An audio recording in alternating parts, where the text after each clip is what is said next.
Un día a la vez es un espacio para conectar con Dios a través de su palabra. Suscríbete y acompáñame en este maravilloso viaje y permite que la palabra nos transforme de dentro hacia afuera. Bendecido día para todos. Esta es la reflexión número 193 y el título de la reflexión es Crezcan. Las lecturas las encontramos en Segunda de Crónicas, capítulos 3 y 5, el proverbio número 28 y el Evangelio de Mateo, capítulo 5, versos del 38 al 40. Crecer significa madurar. La vida cristiana no consiste solamente en creer en Dios, consiste en crecer hasta reflejar el carácter de Cristo. Este crecimiento no ocurre de un día para otro. Es un proceso en el que Dios transforma nuestro corazón, corrige nuestras actitudes y nos enseña a responder de manera diferente a como lo hacen comúnmente las personas que nos rodean.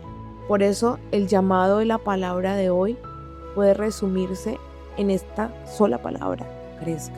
Crecer en la fe, crecer en integridad, crecer en misericordia, crecer en amor.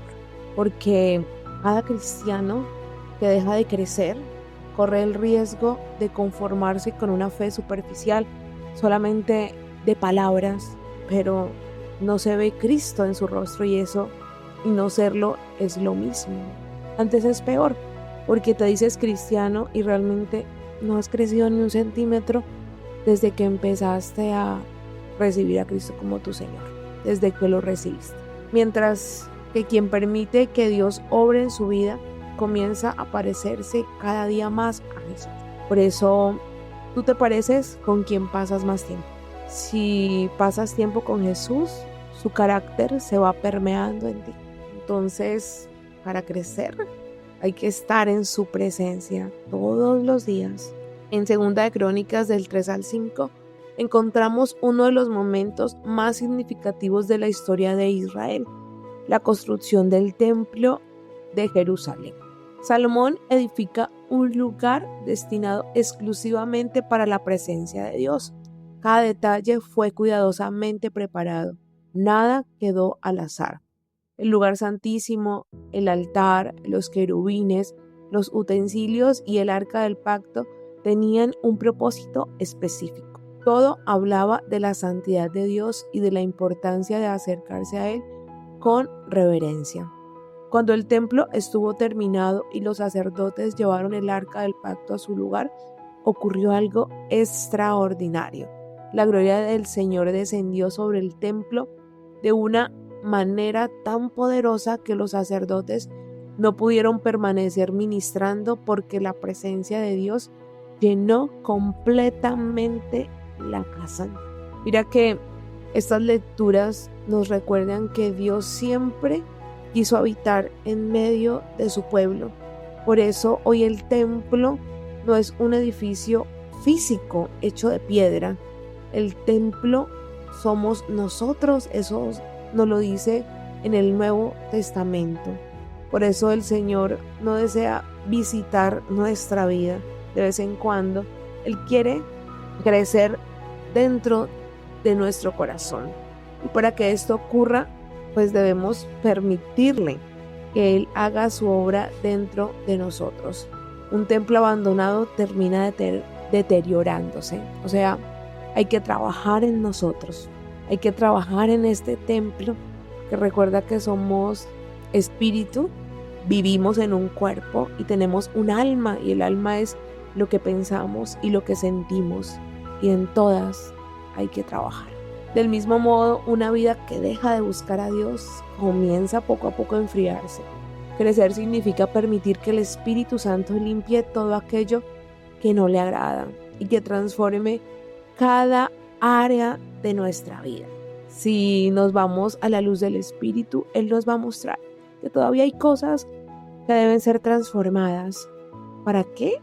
Para que salgan esas alas maravillosas de la transformación, por decirlo así, de volar en libertad, como lo hace una mariposa después de su proceso de transformación. Salomón construye el templo. Salomón comenzó la construcción del templo del Señor en Jerusalén, en el monte de Moriah, donde el Señor se apareció a David, su padre, en el sitio que David había preparado para ello, es decir, donde Ornán el Jebuseo trillaba el trigo. Comenzó la construcción el día 2 del segundo mes del cuarto año de su reino. Los cimientos que puso Salomón para la construcción del templo tenían medidas 27 metros de largo por 9 de ancho. El vestíbulo que había en la parte delantera del templo medía 9 metros de largo, igual que la anchura del templo, y la altura era también de 9 metros. Salomón recubrió de oro puro el interior del vestíbulo y revistió el interior del edificio principal con tableros de pino que recubrieron luego de oro fino y pusieron relieves de palmeras y cadenas, y lo adornó con incrustaciones de piedras preciosas. El oro que usaron era de la mejor calidad. Revistió pues de oro todo el interior del edificio, las vigas, los umbrales, las paredes y las puertas, y grabó seres alados sobre las paredes. Construyó además la sala del lugar santísimo. Tenía 9 metros de largo, igual que la anchura del templo, y también 9 metros de ancho. Luego lo revistió de oro fino para lo cual emplearon cerca de 20,000 kilos. Los clavos pesaban 550 gramos cada uno. También revistió de oro las alas del piso alto. En el lugar santísimo mandó esculpir 2 seres alados que fueron también recubiertos de oro. La longitud total de las alas de los seres alados era de 9 metros. Una de ellas, que medía 2 metros y 25 centímetros, tocaba la pared de la sala, y la otra, de igual longitud, tocaba la punta del ala del otro ser alado. De igual modo, un ala de este otro ser alado, de igual manera medían que las otras, tocaban la pared de la sala, y la otra, de igual longitud, tocaba la punta del altar del ser alado anterior. Estos seres alados, cuyas alas medían un total de 9 metros, estaban de pie con las caras vueltas hacia la sala central. Hizo también la cortina de tela morada, púrpura y de lino, e hizo bordar seres alados en ella. Las 2 columnas. Salomón hizo 2 columnas de casi 16 metros de altura para la fachada del templo. Sus capiteles medían 2 metros 25 centímetros. También hizo cadenas en forma de collar y se las puso en lo alto de las columnas. Además, modeló 100 granadas que puso en las cadenas. Puso las columnas en la fachada del templo, una a la derecha y otra a la izquierda. A la columna de la derecha la llamó Jaquín y a la de la izquierda la llamó Boaz. Mobiliario del templo. Salomón hizo también un altar de bronce de 9 metros de largo por 9 de ancho y 4,5 de alto. Hizo también una enorme pila de bronce para el agua. Era redonda y medía 4 metros y medio de un borde al otro. Su altura era de 2 metros y 25 centímetros y su circunferencia de 13 metros y medio. Debajo y alrededor de la pila, en 2 hileras, había figuras como de 2 toros, en número de 10 por cada 45 centímetros, formando una sola pieza con la pila. Esta descansaba sobre 12 toros de bronce, de los cuales 3 miraban al norte, 3 al sur, 3 al este y 3 al oeste. Sus patas traseras estaban hacia adentro y la pila descansaba sobre ellos. Las paredes de la pila tenían 8 centímetros de grueso. Su borde imitaba el cáliz de un lirio y cabían en ella 76,000 litros de agua. Hizo también 10,000 pilas de bronce para lavar y puso 5 a la derecha y 5 a la izquierda. En ellas lavaban todo lo que se usaba en el holocausto, pero la pila grande era para que se lavaran en ella los sacerdotes.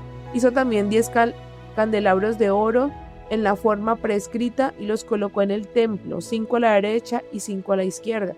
Además hizo 10 mesas y las puso en el templo, 5 a la derecha y 5 a la izquierda. Hizo también 100 tazones de oro.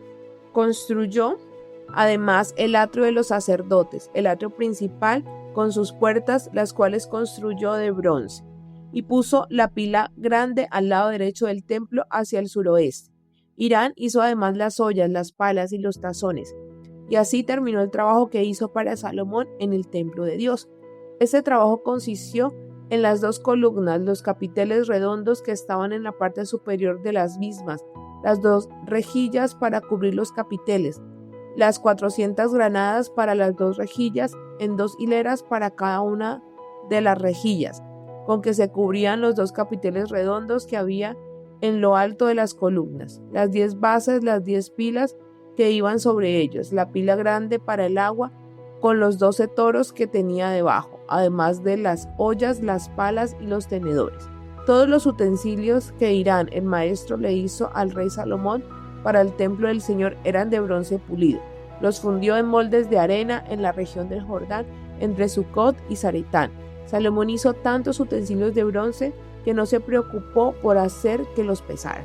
También mandó hacer Salomón todos los demás utensilios que habían en el templo de Dios, el altar de oro, las mesas sobre las que se ponían los panes que se consagraban al Señor, los candelabros de oro puro con sus lámparas que había frente al lugar santísimo para encenderlos como estaba ordenado, las figuras de flores, las lámparas y las tenazas igualmente de oro puro, las despabiladeras, los tazones, los cucharones y los incensarios que eran todos de oro puro. También era de oro a la entrada del pueblo las hojas de las puertas interiores, las del lugar santísimo y las de las puertas del templo mismo.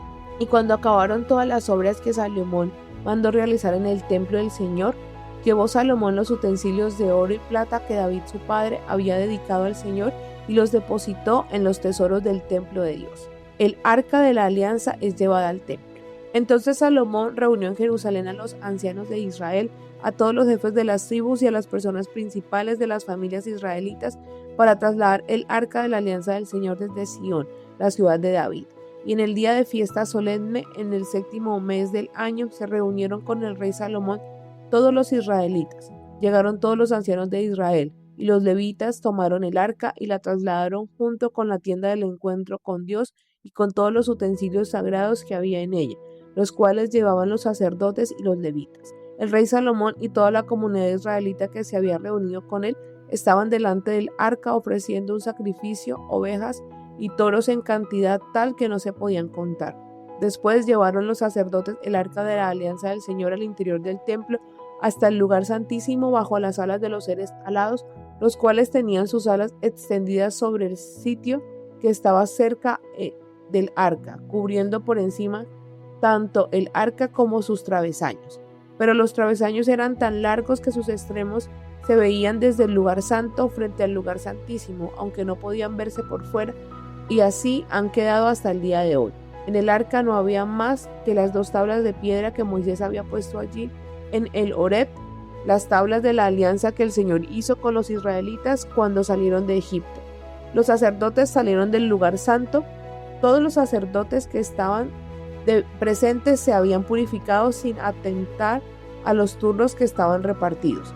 Todos los levitas, cantores, Asaf, Emán, Jedutún, junto con sus hijos y demás parientes, estaban de pie al este del altar vestidos de lino.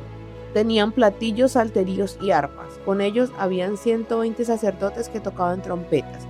Entonces todos unidos se pusieron a tocar las trompetas y a cantar a una voz para alabar y dar gracias al Señor, haciendo sonar trompetas, los platillos y los instrumentos musicales mientras se cantaba. Alaben al Señor porque Él es bueno, porque su amor es eterno. En aquel momento el templo del Señor se llenó de una nube, y por causa de la nube los sacerdotes no pudieron quedarse para celebrar el culto, porque la gloria del Señor había llenado el templo. Mira que cuando tú alabas, cuando tú haces sacrificios de adoración, que es agradecer a Dios por todo lo que te ha dado, su gloria desciende y se conecta contigo y crece dentro de ti. O sea, es el proceso que tú vives. Dios habita dentro de ti, tú lo haces crecer leyendo la palabra y pasando tiempo en su presencia con la persona del Espíritu Santo, y ese fuego crece dentro de ti y tú vas siendo transformado a la estatura del varón perfecto. Y hay momentos en el que el peso de la gloria es mayor, hay veces en los que ni percibes, pero recuerda, Dios siempre está dentro de ti. Después de esto llegamos a Proverbios 28, donde Salomón presenta el contraste entre quienes viven conforme a Dios y quienes insisten en seguir su propio camino. Una de las enseñanzas más importantes de este capítulo dice: el que encubre sus pecados no prosperará, pero el que los confiesa y se aparta alcanzará misericordia. Mira, si tú no sacas tus pecados, ellos te esclavizan y te dominan. Para poder crecer, tú necesitas empezar a dejar de justificarte, porque siempre uno encuentra una justificación cuando mete la pata, siempre la va a encontrar, pero justificarnos nos hace volvernos enanos. En cambio, si yo puedo reconocer que me equivoqué, sea lo que sea, empiezo mi camino de crecimiento con Dios. Reconocerlo ante Dios y ante una persona de confianza, y si eres católico como yo, ante el sacerdote. Mientras ocultamos el pecado, permanecemos estancados. Pero cuando reconocemos nuestro pecado, estamos más que reconocer el pecado, es reconociendo nuestra necesidad de Dios. Reconociendo que necesitamos ese regalo inmerecido de Cristo en la cruz, que fue el perdón de todos nuestros pecados. Y ahí empieza nuestra obra de restauración. También encontramos una enseñanza muy actual. El justo vive confiado porque camina en la verdad. En cambio, quien está lejos de Dios suele experimentar temor, ansiedad e inseguridad, pues constantemente intenta sostener una imagen que no corresponde con la realidad. Por eso cuando llegamos a Dios y empezamos a tener una imagen de que vamos bien, eso se vuelve insostenible. Mira, si tú quieres quitarte un peso de encima, reconoce lo que hay en ti. Reconoce si hay lujuria, si miras con deseo a alguien, si hay envidia, si hay rencores, si hay chismes, si hay orgullo, si hay soberbia. Mira, el primer paso es reconocerlo y tú vas a ver eso cómo se va quitando y tú te quitas un peso de encima, porque tú no puedes ocultar el pecado para siempre. No, siempre alguien se va a dar cuenta. Dios va a permitir un momento para que tú puedas salir, pero qué mejor es que lo podamos reconocer y no que por vergüenza nos descubran. Es peor esa vergüenza. Mejor decir, sí, yo me equivoco, yo reconozco que soy esto. Dios mío, y ese es el paso para poder vivir en integridad. Ser la misma persona que se ve público como la que está en privado. Actuar correctamente incluso cuando nadie nos ve. Dios sí nos ve, a Él no lo podemos engañar. Eso es ser íntegro. Proverbios 28. El malvado huye aunque nadie lo persiga, pero los justos viven confiados como el león. Cuando el país anda mal, los gobernantes aumentan, pero el buen dirigente sabe mantener el orden. El malvado que oprime a los pobres es como fuerte lluvia que destruye las cosechas. Los que se apartan de la ley alaban al malvado, los que la cumplen están en contra de él. Los malvados no entienden nada de la justicia, pero los que recurren al Señor lo entienden todo. Más vale ser pobre y honrado que rico y malintencionado. El que cumple la ley de Dios es un hijo inteligente, pero el que anda con glotones es la vergüenza de su padre. El que amontona riquezas cobrando intereses, las amontona para el que se compadece de los pobres. Si alguno no quiere atender la ley de Dios, tampoco Dios soportará sus oraciones. El que lleva a los buenos por mal camino caerá en su propia trampa, pero los hombres intachables recibirán lo mejor. El rico se cree muy sabio, pero el pobre inteligente puede ponerlo a prueba. Cuando triunfan los justos se hace gran fiesta, cuando triunfan los malvados la gente se esconde. Al que disimula el pecado no le irá bien, pero el que lo confiesa y lo deja será perdonado. ¡Qué maravilla! Hoy aprendimos esto y te invito a que lo hagas hoy mismo. Feliz el hombre que honra siempre al Señor, pero el terco caerá en la desgracia. Igual que un león rugiente o un oso voraz es el malvado que gobierna a un pueblo pobre. El gobernante insensato aumenta la opresión, pero el que no es codicioso tendrá larga vida. El que ha cometido un asesinato no parará hasta caer en la tumba, que nadie intente detenerlo. El hombre honrado será puesto a salvo, pero el perverso caerá en la desgracia. El que cultiva su campo hasta le sobra comida. Al que anda con ociosos, lo que le sobra es pobreza. Mira que la pereza es la madre de todos los vicios. No hay que darle cabida a la pereza. Quien es digno de confianza será alabado. Quien tiene ansias de riqueza no quedará sin castigo. No está bien discriminar a nadie. Hasta por un pedazo de pan se puede pecar. El ambicioso tiene prisa por ser rico y no sabe que sobre él vendrá la pobreza. Con el tiempo más se aprecia al que critica que al que alaba. Amigo de criminales es quien roba a sus padres y alega que no ha pecado. Uy, Dios de mi corazón, ¿cuántas veces no pudimos haber hecho esto, no? El que mucho ambiciona provoca peleas, pero el que confía en el Señor prospera. Solo un necio confía en sus propias ideas. El que actúa con sabiduría saldrá bien librado. Al que ayuda al pobre nada le faltará, pero al que le niega su ayuda mucho se le maldecirá. Cuando triunfan los malvados, la gente se esconde. Cuando les llega su fin, predominan los justos. Uy, mira, yo ya lo he dicho, pero lo repito, los proverbios son la fuente de sabiduría directa de Dios. O sea, tú necesitas un consejo, el proverbio te los da. Leamos un proverbio diario, son 31. Cuando el mes tenga 30, pues repites un día 2 proverbios y vas a ver en un año cómo ha cambiado tu vida, cómo decides de manera diferente. Pero pídele al Espíritu que te dé esa gracia de poder comprender lo que Dios está hablando a tu corazón. Y finalmente llegamos a Mateo 5 del verso 38 al 48, donde Jesús presenta una de las enseñanzas más desafiantes del Sermón del Monte. Mientras el mundo enseña a responder al mal con mal, Jesús propone un camino totalmente diferente. Dice: amen a sus enemigos y oren por quienes los persiguen. Estas palabras no son una invitación a la debilidad, sino una invitación al crecimiento y madurez espiritual. Porque cualquiera puede responder con ira cuando es ofendido. Eso es lo fácil, ¿cierto? Pero alguien con un corazón transformado por Dios responde con misericordia a la ofensa. No guarda resentimiento. No llena su corazón de eso añejo que lo daña.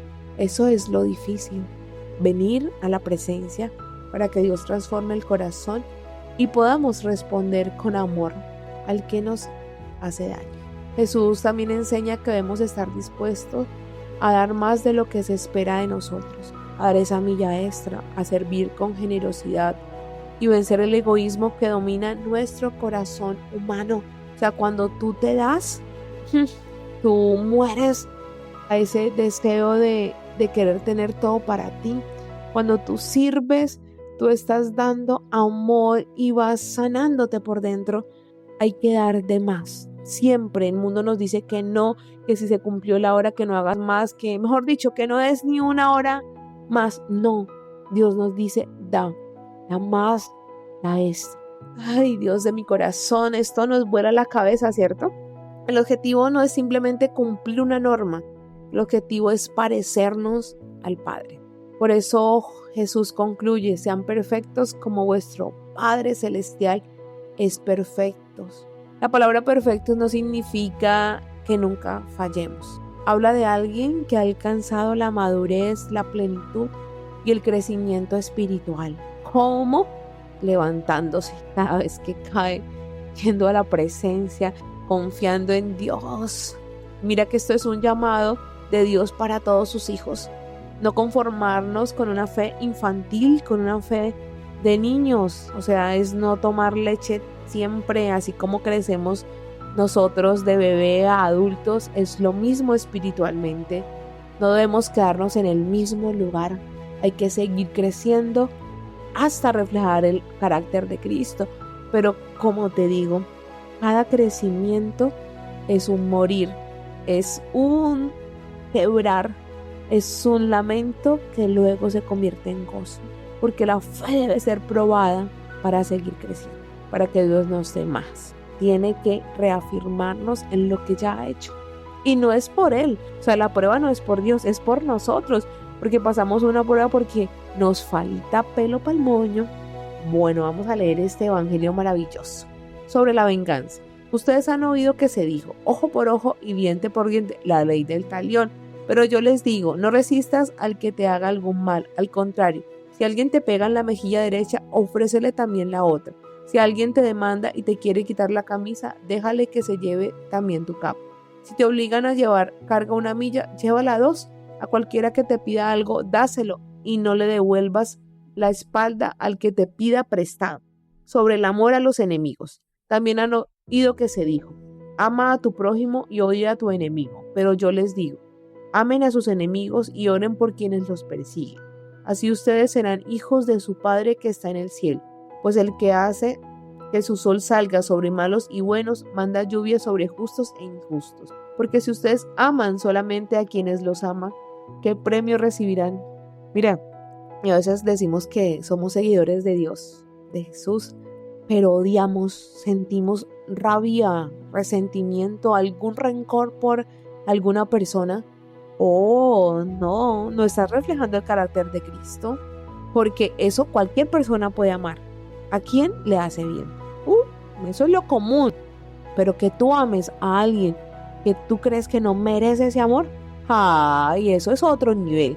Pidámosle a Dios esa gracia, porque solamente nos la da Él. Cuando nosotros recibimos ese amor y realmente nos reconocemos que somos pecadores y que sin la gracia no podríamos estar, ahí sí podemos amar a otro, porque Dios nos amó aún en todas nuestras charreras, en todo nuestro peor pecado. Él nunca mudó su amor, porque nosotros no podemos amar al que nos ha hecho daño. Hasta los que cobran impuestos en Roma se portan así. Si solo saludan a sus hermanos, ¿qué hacen de extraordinario? Hasta los paganos se portan así. Sean ustedes perfectos como su Padre que está en el cielo es perfecto. Yo creo que eso te puso a pensar, ¿cierto? Pero esa es la palabra maravillosa que nos transforma. Mira que hoy las lecturas nos muestran algo muy claro, es que la gloria de Dios quiere venir a llenar nuestro templo. Por eso debemos sacar toda la basura que hay en él, confesando todo lo que no debe estar. Mira que eso nos lo dijo Salomón en los Proverbios. Y Jesús nos dice que si realmente Dios está dentro de nosotros, Dios mío, debemos amar a quienes nos han hecho daño. Wala, no significa que deba seguir en tu vida. A veces no, puede que tenga otro camino, pero debes amarla. ¿Qué significa? Que recuerdas sin dolor que si esa persona llega algún día a necesitar, tú lo vas a hacer en el amor de Dios. Eso es verdadero crecimiento espiritual. A veces creemos que crecer espiritualmente es conocer muchos versículos. Mira, pueden estar en tu mente y no en tu corazón. Que crecer es que asistas mucho tiempo a la iglesia o que seas un servidor activo de cada una de sus actividades. No, crecer significa que cada día reaccionamos un poco más como Jesús. Si el día que tú aceptaste a Jesús como tu Señor y Salvador, a hoy no hay un cambio, te has quedado enano. O sea, no has permitido que Dios te quiebre, que Dios entre a las profundidades de tu ser. O sea, puedes llevar 30 años de aceptar al Señor, pero ser del mismo tamaño con el que llegaste. O puedes ser un cristiano que de verdad se ha dejado permear por la palabra, se ha dejado corregir y ya tener 30 años de crecimiento en él. ¿Con cuál te identificas? Vamos a ver. ¿Perdonas con facilidad? Si lo haces, estás creciendo. ¿Eres más humilde? Si lo haces, estás creciendo. ¿Hablas con más sabiduría? Si lo haces, estás creciendo. ¿Sirves con más alegría? ¿Amas con mayor sinceridad? ¿Y reflejas cada vez más el corazón del Padre? Quizás hoy el Espíritu Santo te está haciendo estas preguntas a ti hoy. ¿Realmente has crecido en lo que va corrido del año? ¿Eres más paciente que antes? ¿Confías más en Dios? ¿Tu carácter es más como el de Cristo o como el de Satanás? ¿Cuál crees que es tu carácter hoy? Hay que decirlo, porque mira que cuando no nos confrontamos, no nos damos cuenta de que estamos en un error. Hay que hacerlo, permitir esas confrontaciones para que el Espíritu quiebre todos esos argumentos falsos de los cuales nos llenamos. Mira, el Señor no espera que tú seas perfecto, ni que crezcas ya hoy en un día. No, Él quiere que tú vivas ese proceso. Él sí quiere que crezcas, Él no quiere que te quedes en nada. Él te lleva por ese proceso de amor. Porque mira, si tú estás vivo en Cristo, debes crecer. porque todo lo que está vivo crece. Una planta crece. Así que si tú no ves crecimiento, no estás vivificado por el Espíritu, no has resucitado junto con Cristo, y es solo cuestión de creer y venir a la palabra, venir a la presencia. Así que tómate el pulso hoy. Pidámosle hoy al Espíritu Santo que continúe formando en nosotros el carácter de Jesús, que no nos conformemos con una fe superficial, que ahondemos en las profundidades de nuestro ser para que estemos cimentados en el amor, que cada prueba nos haga más fuertes y que cada corrección nos lleve a alcanzar la sabiduría, que todos los días nuestro rostro se refleje el amor, la santidad y la misericordia de nuestro Padre Celestial. Padre de amor, te agradecemos y en el nombre del Señor Jesús oramos. Te damos gracias porque nos llamaste a ti para crecer, para mejorar nuestra relación contigo y que nuestro carácter se parezca cada vez más al de Jesús. Te pedimos, Padre de amor, que hoy examines con lupa cada una de nuestras áreas y nos permita ver en qué no hemos crecido y que sea tu gracia llevándonos por ese camino que nos va a hacer avanzar un peldaño más. Señor, perméame con tu amor, que yo pueda perdonar con sinceridad, que yo pueda acoger al que lo necesita, que yo pueda dar la misericordia que tú me has dado. Espíritu Santo, llena, inunda mi corazón con tu presencia y saca toda la basura que hay en mí. Permíteme crecer cada día y que el carácter de Cristo se forme. Amén. Dios es bueno en todo tiempo y en todo tiempo Dios es bueno.